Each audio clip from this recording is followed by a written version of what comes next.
जिदौन साहब, मैं आपकी तरफ आना चाहूंगी। जिदौन साहब, ये आला अदालत में ओहदे की तब्दीली के नतीजे में जो नैब तरमीम मुअत्तल किए जाने के फैसले पर क्या कोई असरात होते दिखाई दे रहे हैं, या ऐसा होना हम कह सकते हैं मुश्किल है? नहीं, अदालत पे तो क्या असरात हो सकते हैं। अदालत ने फैसला दे दिया है और फैसला जो है वो 2-1 आपको पता है, 1 डिसेंटिंग आया है और 2 जो जजेस साहिबान थे चीफ जस्टिस, उन्होंने एग्री किया है कि नैब की तरमीम जो है वो होनी चाहिए। अब इसमें देखें ना, एक तो समझने की बात है कि बाज़ लोग कह रहे हैं जी अब 90 दिन का रिमांड, जो रिमांड वाली और ट्रायल वाली कोर्ट की बेल वाली थी उन्होंने उसको नहीं किया है सस्पेंड। इन्होंने चंद जो सेक्शन थी उनको सस्पेंड किया या सेटिसाइड कर दिया है। बाकी जो बेनिफिशियल थी किसी एक पार्टी के लिए, मैं तो नहीं कह सकता, लेकिन हो सकता है अभी इमीडिएट फ़ायदा जो है जिन लोगों के ख़िलाफ़ नए केस बनेंगे उनको फ़ायदा होगा। जो लोग आगे 90 दिन का रिमांड गुजार चुके हैं या 2-2 साल या जेलों के अंदर रह चुके हैं, उनको इसका कोई नुकसान मेरे ख्याल में इतना नहीं लगता जितना अभी कोई नए केस जिन पे बनेंगे उनके ज़्यादा है। दूसरी बात मैं आपको बताना चाह रहा हूँ कि बाज़ लोग सारे मतलब एक तासुर ये है कि ये NRO था, NRO नहीं था। एक देखें ना, केस जितने भी रेफरेंस आए हैं वो डंप हैं अभी नैब के अंदर, और उन्होंने कहा था जी इनकी जो रेलेवेंस कोर्ट है 54 रेफरेंस जो है बाकी कोर्टों में जा चुके हैं, तो उसमें कस्टम की कोर्ट भी है, स्पेशल जज बैंकिंग भी है, FIA भी है, एंटी करप्शन भी है, FPR की भी है, रेवेन्यू, तो मुख्तलिफ कोर्टों में ये केस जाने थे जो रेफरेंस थे। अब वो ज़ाहिर रुक जाएंगे, नहीं जाएंगे, उन्होंने दोबारा कहा 7 दिन में दोबारा वापस जो है नैब को वापस कर दें। अब उसमें देखें कितना टाइम लगता है, लेकिन ये कोई समझने की बात है कि ये कोई बिल्कुल केस किसी बंदे पे भी माफ़ नहीं हुआ था। नहीं, इस अमेंडमेंट से कोई ये हुआ था कि बस अब ये क्लीन चिट मिल गई यार बंदे को। अगर कोई बंदा नैब को इन्फ्लुएंस कर सकता है तो वो कस्टम कोर्ट को भी इन्फ्लुएंस कर सकता है। अगर कोई बंदा नैब को इन्फ्लुएंस करता है वो FIA को भी कर सकता है। तो ये तासर बिल्कुल गलत जा रहा है जी कि उन्होंने एक NRO दे दिया था तो अब NRO वापस हो गया है। इस तरह की कोई बात नहीं है जी। उन्होंने ये नहीं कहा था कि बस जितने केसेस हैं जी इन पे बिल्कुल लाइन लगा दें, बिल्कुल ज़ीरो हो गए। उन्होंने कहा था जी नैब से लेके बाकी जो रेलिवेंट कोर्ट हैं, अगर केस कस्टम का बनता है उन्होंने कहा नैब को देने की क्या ज़रूरत है, कस्टम वाले जो है वो डील करें। अगर केस स्पेशल जज बैंकिंग का बनता है वो डील करें, अगर केस बनता है एंटी करप्शन का तो वो डील करें, बाकी इदारे मौजूद हैं वो भी काम करें, उनके भी अकाउंटेबिलिटी प्रोसेस जो है वो ठीक होना चाहिए। तो अब इसमें और मेरे हाल में ज़्यादा जो है नुकसान जो है ये अब समझ रहे हैं, लेकिन ये PTI को होगा नुकसान, फ़ायदा भी इनको होगा। अगर नया बंदा जाता है तो उसका ज़ाहिर है रिमांड अब 90 डेज़ का नहीं होगा।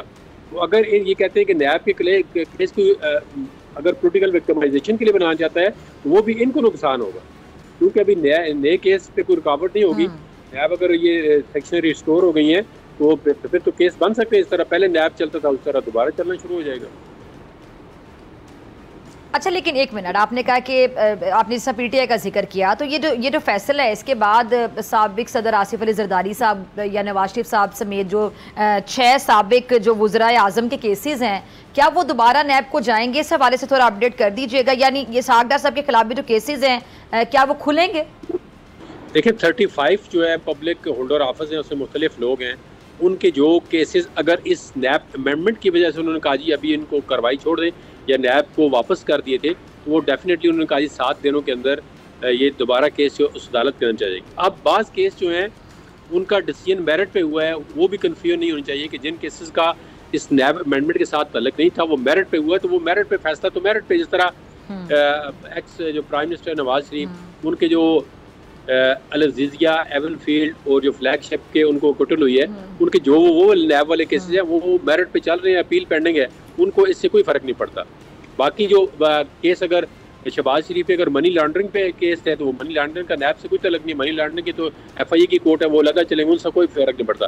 सिर्फ वो केस जो इस नैब अमेंडमेंट की वजह से नैब कोर्ट ने कहा जी अब हमारा अख्तियार नहीं रहा है, हमारा दायरा जो है वो नहीं है, आप भेजें नैब को, और नैब का चेयरमैन और प्रोसिक्यूटर जनरल जब वो बोर्ड बनाएंगे तो वो जिस कोर्ट को रेफ़र करेंगे वहाँ चलेंगे। वो वहाँ पे प्रोसेस जो है वो जूं का तूं पड़ा हुआ था, वो रुक गया है।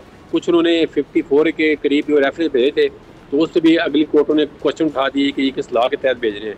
तो अब तो मेरा हाल में वो सारी चीज़ रिवर्स हो गई है। अब मतलब एक बाल इधर फेंको उधर फेंको, एक आपको पता है जो भी अकाउंटेबिलिटी का प्रोसेस है इस मुल्क के अंदर, डे फर्स्ट से जब से पाकिस्तान आया है, कभी एबडो आया, कभी प्रोडा आया, कभी एहतसाब एक्ट 1997 आया, तो अभी ये भी अकाउंटेबिलिटी का जो नैब ऑर्डिनेंस था ये मुशर्रफ के दौर में आया। तो बाकी जो पोलिटिकल पार्टीज़ आई हैं वो भी इसको मिसयूज़ करती रही हैं। तो अब इसके अंदर जो अमेंडमेंट थी, और आपको बता दूं, ये मेरे पर्सनल नॉलेज में है, ये नैब के अंदर जो अमेंडमेंट थी पीटीआई ने भी प्रपोज की थी, ये ऑन रिकॉर्ड है सेनेट के अंदर भी, कौमी असम्बली के अंदर। ये जब इनके केसेस आए थे मालन जबा का, बिलियन सुनामी ट्री का, हेलीकॉप्टर का, और जो मेट्रो थी टावर उसका, तो इन्होंने कहा था जी आप इस तरह करें कि इतनी अमाउंट करें, ये करें, क्या केसेस जो है नैब जो है विच हंटिंग के लिए आपने दौर में इन्होंने फुल इसको यूज़ किया। अब वो कह रहे थे जी इसके अंदर अमेंडमेंट करके नैब का जो उसकी वजह ये थी, एक वन ऑफ द रीज़न, बिल्कुल ये जेन्युइन रीज़न थी कि ब्यूरोक्रेसी ने काम करना छोड़ दिया था। फेडरल सेक्रेटरी, एडिशनल सेक्रेटरी या कोई डिप्टी डायरेक्टर जनरल या मुख्तलिफ जो इदारों के इंडिपेंडेंट जो CEO थे, वो कह रहे थे जी कि नैब के डर से इस तरह आज चीमा फवाद को आपने अंदर किया है, ऑनेस्ट अफसरों को, तो वो जो सही काम था बोनाफाइड वो भी उन्होंने छोड़ दिया था। तो उस वक्त उस वजह से भी PTI का ये उस वक्त ये इरादा था, उन्होंने इनिशिएट किया था कि नैब के अंदर कोई अमेंडमेंट हो और सिविल सर्वेंट को भी इस नैब के परव्यू से निकाले। और दोबारा सिविल सर्वेंट दोबारा इस नैब के परव्यू में आ गए, मिसयूज ऑफ अथॉरिटी दोबारा ऑफेंस बन गया। ठीक है जी दोन साहब, आपका पॉइंट आ गया। अगर आपको ये वीडियो पसंद आई तो सब्सक्राइब करें और बेल आइकन पर क्लिक करें। सब्सक्राइब करें और बेल दबाएं ताकि कोई खबर रह न जाए।